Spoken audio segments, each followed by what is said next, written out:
ఈ సామాజిక సమస్యను, ఈ వెనుకబాటుతనాన్ని, ఈ నిచ్చెనమెట్ల సమాజంలో ఉండే ఈ అవలక్షణాలు ఏవైతున్నాయో వాటన్ని దృష్టిలో పెట్టుకునే మరి సామాజిక న్యాయం రావాలి, అందరు కూడా సమానంగా రావాలి అని చెప్పేసి ఆనాడు మరి గురుకులాల సంఖ్య పెంచి అత్యంత అద్భుతమైన మరి విద్యను మరి ఆనాడు కేసీఆర్ గారు ఇవ్వడం జరిగింది. కానీ అదే విధంగా మరి జీవో నెంబర్ 55 అన్ని వర్గాలకు కూడా సమాన అవకాశాలు ఉండాలి నిరుద్యోగుల భర్తీలో అని చెప్పేసి జీవో నెంబర్ 55 తీసుకొస్తే రేవంత్ రెడ్డి గారి ప్రభుత్వం జీవో నెంబర్ 29 తీసుకొచ్చి 55ను రద్దు చేసింది. దాని మీద ఇంతవరకు టీజీపీఎస్సీ మాట్లాడడం లేదు, అదేవిధంగా మరి ప్రభుత్వం కూడా మాట్లాడడం లేదు. మరి అలాగే నిన్న మరి కోమటిరెడ్డి వెంకటరెడ్డి గారు, అదేవిధంగా మరి మల్లుపట్టి విక్రమార్క గారు మళ్ళీ ప్రజలను తప్పుదో పట్టించే ప్రయత్నం చేశారు. మీరేమన్నారు? మేము మా ప్రభుత్వంలో గురుకులాలకు 5,000 కోట్ల రూపాయలు అలాట్ చేస్తే కేసీఆర్ గారు గత సంవత్సరం 73 కోట్లు మాత్రమే ఖర్చు చేసిందన్నారు. ఇంతకన్నా ఘోరమైన అబద్ధం ఇంకొకటి ఉండదు. ఒక్కొక్క విద్యార్థి మీద కనీసం అంటే 55,000 రూపాయలు ఖర్చు పెట్టి మరి 10 లక్షల మంది విద్యార్థులు, మరి 1,023 స్కూల్స్ అంటే కనీసం అంటే 4,000 కోట్ల బడ్జెట్ అవుతుంది. మరి మీరు ఆర్థిక శాఖ మంత్రి ఉన్నారు, మీ ఆర్థిక శాఖ మంత్రిగా మీరు అధికారులను అడగండి, మరి ఈ విద్యార్థులందరూ అన్నం ఎక్కడి నుంచి తిన్నారు, ఈ విద్యార్థులు బట్టలు ఎక్కడి నుంచి వేసుకున్నారు, ఈ విద్యార్థులకు యూనిఫామ్ ఈ టెక్స్ట్ బుక్స్ ఎక్కడి నుంచి వచ్చినాయి, ఈ విద్యార్థులకు మరి స్కూళ్ళకు రిపేర్లు ఎక్కడి నుంచి వచ్చినాయి, ఏ డబ్బు నుంచి వచ్చినాయి, అవన్నీ డబ్బులు కావా? సో ఇంత ఘోరమైన అబద్ధం. దాదాపుగా 4,000 కోట్ల రూపాయలు గురుకులాల మీదనే ఖర్చు పెడితే ఒక సంవత్సరంలో మీరు కేవలం 73 కోట్లు ఖర్చు పెట్టారని చెప్తారా? ఎట్లా తెలంగాణ పిల్లలకు ఎన్ని అబద్ధాలు చెప్తారు? ఒక ముఖ్యమంత్రి అబద్ధం చెప్తున్నాడు, మీరు కూడా అబద్ధం చెప్తా ఉన్నారు. రోజు అంతే అబద్ధాల ప్రచారం, ప్రజలను తప్పుదో పట్టించడమే మీరు పెట్టుకున్న మరి లక్ష్యంగా అని అనిపిస్తూ ఉన్నది. కేసీఆర్ గారు ఆనాడు గురుకుల విద్యార్థుల్లో అత్యంత ప్రతిభావంతులైన విద్యార్థులందరినీ కూడా విమానాల్లో చిన్నతనంలోనే 13వ వయస్సులోనే వందలాది మంది విద్యార్థులు విమానాలు ఎక్కి విదేశాలకు పోతే ఇలా మీరు విద్యార్థులు పంపించడమేమో కానీ ముఖ్యమంత్రి గారు ఒక్కరే హైదరాబాద్ నుంచి ఢిల్లీకి 28 సార్లు చక్కర్లు కొట్టిండు.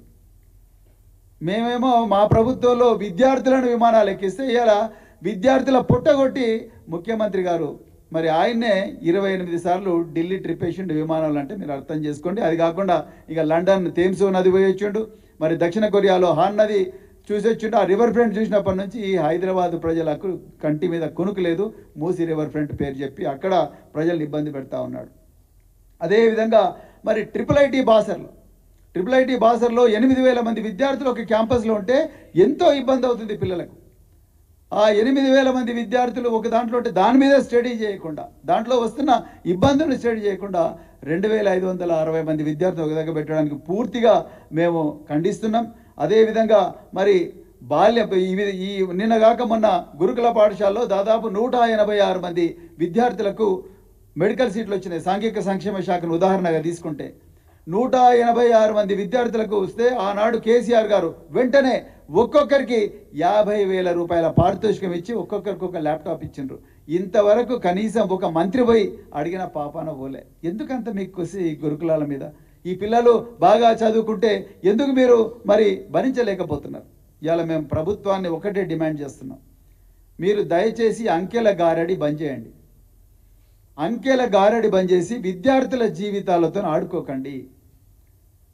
విద్యార్థులు డిమాండ్ చేస్తున్నది మాకు మంచి ఫ్యాకల్టీ కావాలని. వాళ్ళు మంచి ఫ్యాకల్టీ కావాలని డిమాండ్ చేస్తుంటే మీరేమంటున్నారు? ఫ్యాకల్టీ 2,000 మందిని ఒకటే రోజు రాత్రి తీసేసిండ్రు. 2,000 మందిని ఒకటే రోజు రాత్రి తీసేసిండ్రు. నేను ఆనాడు సాంఘిక సంక్షేమ మంత్రి మాజీ మంత్రి జగదీష్ రెడ్డి గారు, కొప్పుల ఈశ్వర్ గారు, మేమందరం బల్క సుమన్ గారు మేమందరం పోయి కొట్లాడితే మళ్ళీ తీసుకొచ్చి ఆ 2,000 మందిని రీఇన్స్టేట్ చేసి వాళ్ళకి జీతాలు ఇంతవరకు రాలే. అదేవిధంగా ఖైదీలకు 83 రూపాయల డైట్ ఉంటే జైళ్లలో విద్యార్థులకు 37 రూపాయలే ఉంటున్నాయి.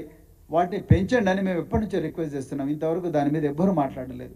ఇప్పుడైనా మీరు కళ్ళు తెరిచి కనీసం అంటే 60 రూపాయలు విద్యార్థులకు మెస్ ఛార్జీలు పెంచే విధంగా చూడండి. ఆ 662 గురుకులాలు కేసీఆర్ గారి హయాంలో ఏవైతే వచ్చినాయో వాటికి ముందు పక్కా భవనాలు కట్టించండి. మండలాలకు ఒక గురుకులం ఉంది, ఆ మండలాల్లో గురుకుల భవనాలు కట్టించండి. దాని తర్వాత మీరు 1-2 చోట్ల మీరు ప్రయోగం చేస్తే చేయండి, కానీ ఇది ఒక రాష్ట్ర వ్యాప్తంగా పాలసీ మాత్రం చేయకండి. ఇంకొక ఘోరమైన విషయం ఏంటంటే, అసలు ఇంత జరుగుతున్నది, నిన్నగాక మొన్న మల్లు భట్టి విక్రమార్క గారు ఇగో మా సమీకృత గురుకులాలు ఈ విధంగా ఉండబోతున్నాయని చెప్పి ఒక పెద్ద డిజైన్ పవర్ పాయింట్ ప్రజెంటేషన్ ఇచ్చిండ్రు. నేను